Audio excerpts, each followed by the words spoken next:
Kita sekarang berada di rumah tempat kejadian tsunami, yaitu di daerah Lamjame, dekat Ulele. Di rumah inilah saya sempat merekam satu kejadian yang sangat dahsyat, yaitu tsunami yang melanda Aceh yang terjadi tahun 2004 lalu. Rumah ini menjadi saksi dahsyatnya tsunami yang menjadi bukti kebesaran Allah. Jam 8, kita lagi siap-siap sudah berkumpul mau berangkat. Sebelumnya mau sarapan dulu, kemudian terjadilah gempa. Sambil saya syuting itu memang sambil gempa, makanya terlihat goyang-goyang. Di situ ada pot bunga goyang-goyang kalau dibandingkan dengan keras, pelan lagi, keras, pelan lagi. Di tengah-tengah itu tiba-tiba sayup-sayup dari ujung sana, ujung arah sini. Ini adalah pantai sebelah sana itu. Kedengaran suara sayup-sayup seperti suara deruan mobil truk besar. Pelan-pelan, pelan-pelan, lama-lama suaranya makin kencang. Kemudian semua jadi bertanya-tanya, ini ada apa, suara apa ini? Tiba-tiba daerah sana itu orang berlarian ke sini. Ramai sekali orang berbondong-bondong yang dengan baju pagi-pagi apa adanya, sambil mereka berteriak katanya air naik katanya.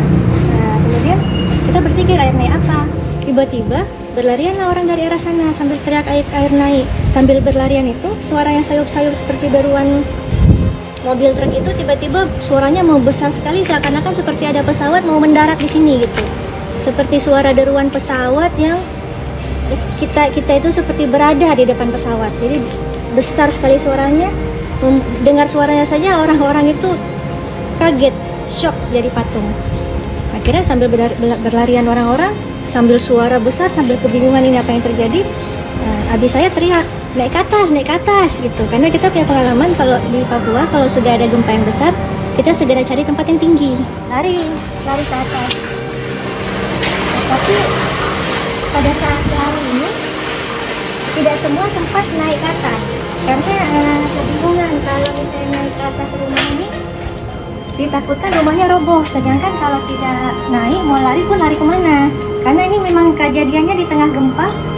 Jadi sambil bergoyang-goyang, sambil mau lari, sambil suara yang besar, sambil penuh kepanikan. Jadi berpikir dengan sesuatu yang sangat cepat. Oke, dari sini saya sambil waktu itu pas mau naik, saya sudah on and off ya, kameranya sudah off, kemudian lari ke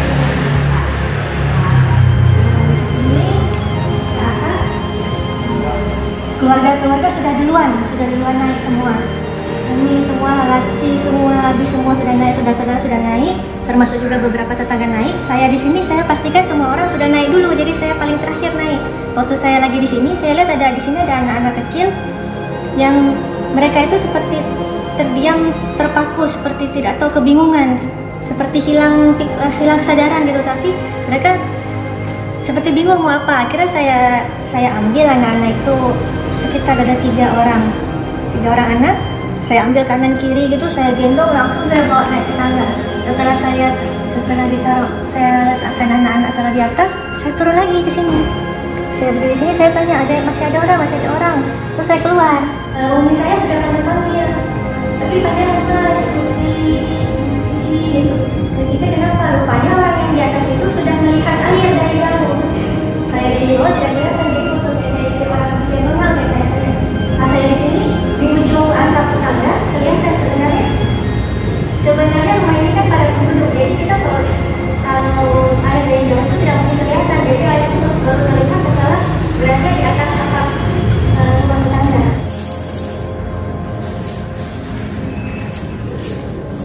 Belum sempat naik tangga itu sudah masuk air. Ini sudah tertimpa air. Akhirnya merangkak ke sini cepat-cepat. Pas di sini saya jatuh karena sudah terpleset, karena sudah basah. Pas saya jatuh, ini kamera ini masih di tangan waktu itu. Saya jatuh, saya begini. Pas sudah jatuh, kemudian kamera sudah basah dan ini air sudah langsung naik. Kalau mau dilihat ini bekas-bekas airnya masih ada ini. Ada titik-titik air memang disisakan, memang sisa. Saya berusaha berdiri lagi, kemudian ya alhamdulillah bisa naik ke atas. Setelah ke atas, ini kamera masih di tangan. Sampai di sini Saya buka kembali kamera, saya lihat di kamera ini memang sudah mengalir air, jadi sudah ini pintu teras waktu itu sudah dalam keadaan terbuka karena orang-orang yang lain, keluarga yang lain sudah duluan naik, sudah berada sebagian di teras sebelah sini, sebagian di teras sebelah sana.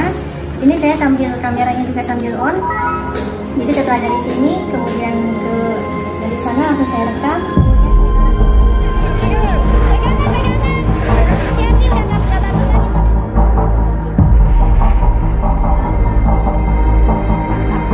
Kemudian dari sini saya tarik sana.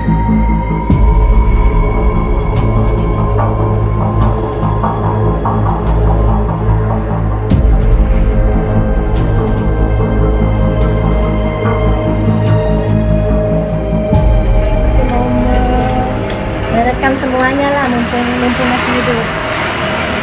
Jadi di tengah-tengah tsunami itulah kenapa saya terpikir berniat untuk merekam, karena saya pikir memang tidak semua orang punya kesempatan ditakdirkan berada di atas begini, kemudian bisa melihat ada kebesaran Allah. Cakap-cakap sama Allah ya, saya bilang ya Allah, kalau memang saya mati sekarang, saya ikhlas, saya titipkan Abi, Umi, semua keluarga padamu ya Allah. Cuma satu saja ya Allah saya minta, tolong izinkan saya merekam kejadian ini. Nanti kalau memang rumah ini rubuh dan saya ikut masuk dalam air, saya bilang sama Allah, saya akan berusaha tetap merekam 1 detik, 2 detik. Saya masih hidup, saya rekam terus. Kemudian saya masuk dalam air tergulung-gulung, kemudian saya akan terus merekam sampai saya mati. Kemudian saya titip sama Allah, ya Allah, kemudian kaset ini saya titip kepadamu ya Allah, tolong sampaikan pada dunia agar dunia tahu betapa maha besarnya Engkau. Jadi terserah mau mati mau apa hari ini, terserah Allah mau ambil apapun, yang penting tolong selamatkan kaset ini, tolong kabarkan berita tentang kebesaranmu ya. Pakai kuda-kuda supaya posisinya yang tenang, gambarnya tidak terlalu goyang. Beberapa menit kemudian air itu setelah gelombang pertama menerpa, kemudian surut kembali ke laut ke arah sana. Lihat semua barang, orang, pepohonan itu terbawa, tertarik sama air. Ada satu ibu di atas kasur di sini kan, lewat di sini. Cuma terlalu jauh, tidak bisa kita raih ya. Beliau lewat di atas kasur, cuma menengok ke arah kita. Sudah terdiam, ibu itu terdiam dan cepat. Tapi cuma bilang, ibu, mohon maaf ibu, kita tidak bisa bikin apa-apa. Ingat Allah, ibu meratip, ma meratip, kami bilang. Ibu itu gini terus, jadi rupanya beliau terduduk di kasur tuh sambil meratip seperti tenang. Jadi beliau tuh di atas kasur tertarik ke arah laut. Itu air surut, dan air surut tuh cepat sekali. Terpaan air datang itu seperti sama cepatnya dengan air surut. Jadi memang cepat sekali tertarik airnya. Sedang dari proses surut air, kita mendengar ada suara orang minta tolong di dalam rumah. Jadi saya keluar, saya masuk ke dalam. Saya ke dalam, rupanya di dalam ini ada abi saya dengan abang tuh sedang mencari-cari di mana arah suara. Terus kata abi itu ada suara orang. Oh itu rupanya saya, karena saya berdiri di sini saya bisa lihat. Nah dia akhirnya kameranya saya arahkan di sini. Antara sini, kemudian saya zoom. Jadi kita akhirnya berhasil bawa naik. Beliau tertidur di sini, kalau lihat di video ada bapak-bapak sih tertidur sambil gantungan kunci kereta motornya tuh masih di sini. Jadi beliau katanya dari arah Ulele lari naik motor, kemudian terkena ombak dan motornya hilang, beliau hanyut, rupanya kuncinya masih tersangkut di jempolnya. Jadi ada di sini beliau tidur. Kita kasih lihat di sini. Tidak lama kemudian setelah kita berhasil angkat bapak itu, rupanya datang lagi gelombang kedua. Gelombang kedua saya sempat ambil waktu dari arah sini. Kita dari sini setelah gelombang pertama datang, kita sampai bisa melihat pantai. Sebenarnya rumah ini terletak kira-kira sekitar 1 km dari pantai. Sebenarnya kita di sini tidak bisa melihat ke arah pantai. Seperti lihat sekarang ini kan sudah penuh dengan rumah-rumah. Jadi keadaan aslinya itu juga penuh rumah, kita tidak bisa melihat pantai. Tetapi setelah ombak pertama datang, seluruh rumah-rumah ini habis sehingga kita bisa melihat langsung ke bibir pantai sampai bisa saya zoom. Bahkan kalau diperhatikan saya ke arah sini, kemudian saya zoom ke arah laut. Arah laut ke sana itu sampai kelihatan jalan ke arah Lamanyang, ke arah sana sampai kelihatan, padahal aslinya sebenarnya tidak bisa kelihatan. Nah, di atas atap ini ada beberapa orang yang sedang bergantung itu di genteng yang terbawa air. Ini ada anak duduk di atas ini, di atas teras. anak itu sebenarnya setelah tsunami mereda, kami panggil karena dia panggil pengen ke rumah kita, karena rumah kita kan mungkin lebih rame ya. Jadi setelah kita selamatkan situ, anak itu cerita dia pergi dengan naik motor dengan bapaknya lari, kemudian bapaknya terkena ombak, anaknya juga terkena ombak, kemudian dibawa sama air ke arah rumah itu. Habis itu dia bergantung ke teras itu terus naik menyelamatkan diri. Kemudian pas datang ombak kedua, akhirnya dia naik lagi ke atas atap lebih tinggi. Jadi kita dari sini bilang, dek, kabar dek, dia teriak bapak, terus dia panggil kita mau ke sini. Coba kan bagaimana mau ke sini? Karena ini air masih tinggi. Kita bilang tunggu situ sebentar, sabar dek. Sedangkan ini gempa terus. Akhirnya kita bilang sudah, kita turun saja, kita cari ke tempat yang lain yang lebih tinggi. Akhirnya kita keluar dari daerah ini. Jadi keluar dari daerah Ramjami ini, jalan kaki ke arah Simpang Lodi. Itu ke arah Simpang Lodi pun berjam jalannya karena saking banyak sekali puing-puing. Jadi kita berjalan itu di atas puing-puing dan potongan-potongan tubuh manusia. Malah kita lagi jalan, saya tersangkut-sangkut potongan kaki, terjumpa potongan kepala. Kemudian kita di rumah ini kan ada beberapa orang yang tidak sempat naik ke atas, jadi kita kehilangan mereka. Sehingga sambil kita turun, kita ketemu banyak sekali mayat-mayat terhampar. Kita bolak-balik satu persatu mayat ini, apakah ini saudara atau bukan. Jadi kita balik, ini saudara bukan, oh bukan, ini saudara bukan. Tapi kita saking banyaknya mayat tuh jenazah, kita tidak bisa buat apa-apa ya. Kemudian kita berjumpa dengan beberapa orang yang sedang sakaratul maut, sangat kehausan, katanya minum. Sedangkan kita sendiri tidak ada apa yang bisa dikasih. Jadi kita doakan, kita tutup sedikit dengan apa-apa yang bisa kita tutup, jangan terlalu terjemur kepanasan. Jadi kalau pengalaman melihat setelah tsunami itu segala macam di depan mata, yang jenazah bertaburan, yang bahkan binatang-binatang juga ada, anjing yang lemas di sini. Kemudian bahkan kita ketemu buaya putih juga ada. Buaya putih ada di atas rumah ini, di atas rumah tetangga. Dan memang saat itu tidak banyak bisa kita tolong, paling kita cuma bisa berdoa, kita ingatkan yang sudah lagi sakaratul maut itu kita tuntun semana bisa. Nah, di Simpang Lodi itu sudah berkumpul banyak orang-orang yang katanya mencari keluarganya yang rumahnya di arah sini. Kita bilang tidak bisa tembus ke sana, kan ada yang pakai mobil, nggak bisa tembus ke sana. Akhirnya saya waktu itu jumpa sama satu halati yang ada keluarga yang bawa mobil mencari keluarganya sini. Akhirnya saya titip halati-halati yang lain yang di rumah ini, Umi semua titip di mobil itu, tolong bawa ke rumah Jidah, di rumah yang agak ke tengah kota. Nah, kemudian mobilnya juga sudah penuh sama orang-orang yang mau ikut numpang. Akhirnya tidak muat semua. Akhirnya saya nggak naik mobil itu. Saya bilang yang lain, ibu-ibu saya naik, saya biar tinggal di sini. Kita cari jalan sendiri bagaimana. Akhirnya mobilnya pergi ke arah Pulang Jidah. Saya masih di situ, tiba-tiba di Simpang Lodi. Kita lagi jalan ke arah Ketapang. Jadi jalan kaki dari Simpang Lodi ke arah Ketapang. Di Simpang Ketapang itu tiba-tiba diteriak lagi, air naik gitu. Orang-orang yang sudah trauma dengan apa yang sudah terjadi dipikir ada air naik beneran. Nah, akhirnya semuanya panik berlarian. Sampai kan yang sudah selamat dari tsunami pun tergiling-giling mobil. Jadi meninggalnya bukan karena tsunami, tapi tergiling sama mobil-mobil, truk-truk yang panik ikut lari ke arah tempat yang tinggi. Sampai ke Ketapang karena air panik ya, orang banyak lari-lari lagi, dibilang air naik. Sebagian keluarga ada yang lempar diri masuk ke mobil yang sedang jalan, ke mobil pick up. Kemudian saya waktu itu ada berhenti bus, kemudian akhirnya orang naik bus itu, akhirnya saya juga ikut naik. Bus itu jalan, kami juga tidak tahu tuh busnya ke arah mana, yang penting naik dulu. Jadi saking penuhnya saya nggak naik di atas bus, saya tuh bergantung di pintu bus. Di pintu bus itu nggak bisa naik, jadi kita seperti apa, Spiderman gitu. Saya bergantung pintu bus, di sini ada sekitar 5 orang di tangan saya, yang saya berusaha tahan supaya mereka tidak jatuh.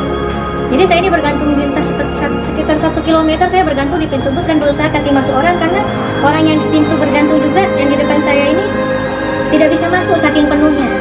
Akhirnya saya dorong ke dalam gitu, akhirnya bisa masuk. Akhirnya saya masuk ke dalam pintu bus.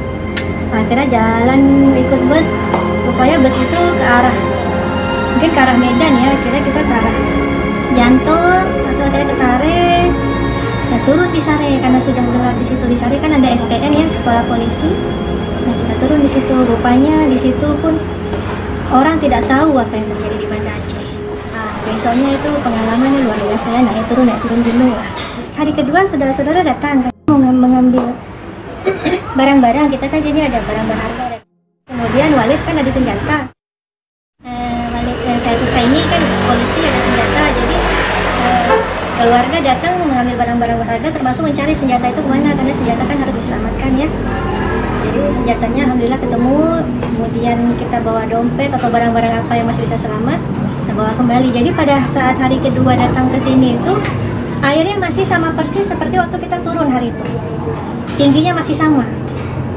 Kondisi jalan masih sama, kondisi mayat juga masih sama. Dalam rumah ini ada berapa mayat yang juga saya sempat syuting dari sini. Berapa jenazah? Ada jenazah bapak-bapak, jenazah nabari. Dan saya syuting dari atas sini. Saya zoom, di sini ada jenazah membujur, memanjang begini. Pertama saya dapat gambar kaki.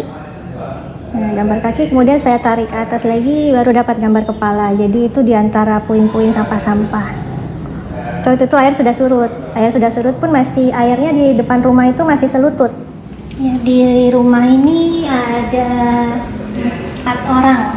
Satu jenazahnya ketemu, jenazah Walid, saya ini ketemu. Itu ketemunya di daerah Ajun.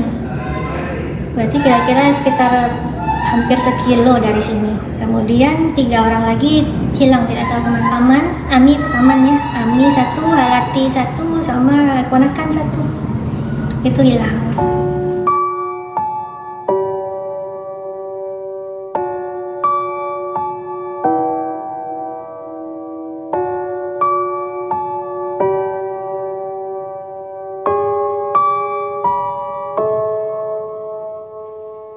Waktu habis tsunami, rumah ini kan kosong, kita di tempat pengungsian. Rupanya banyak sekali orang dari seluruh dunia yang datang ke rumah ini untuk menyampaikan simpati karena mereka melihat video yang saya rekam waktu itu, karena video rekaman saya alhamdulillah bisa tersiar sampai ke seluruh dunia. Detik itu juga, hari itu saya serahkan, hari itu juga langsung tersiar ke seluruh dunia. Jadi orang di seluruh dunia datang ke Aceh untuk memberikan bantuan, kemudian mereka datang mau mengucapkan simpati, tapi kita tidak ada di rumah ini. Jadi mereka menuliskan di sini pesan-pesan. Dari seluruh dunia datang, ada yang dari UK, kemudian ini Islamic Relief. Dari Islamic Relief ini salah satu NGO yang datang ke Indonesia waktu itu, ke Aceh waktu itu. Kemudian ada dari Papua, dari Jakarta, di Kalibata, ada dari tim Care Internasional. Ini tulisan pertama yang ada di tembok ini, tanggal 3 Maret 2005. Ini tulisan pertama yang ada. Ini dari Yaman, ada yang dari Yaman,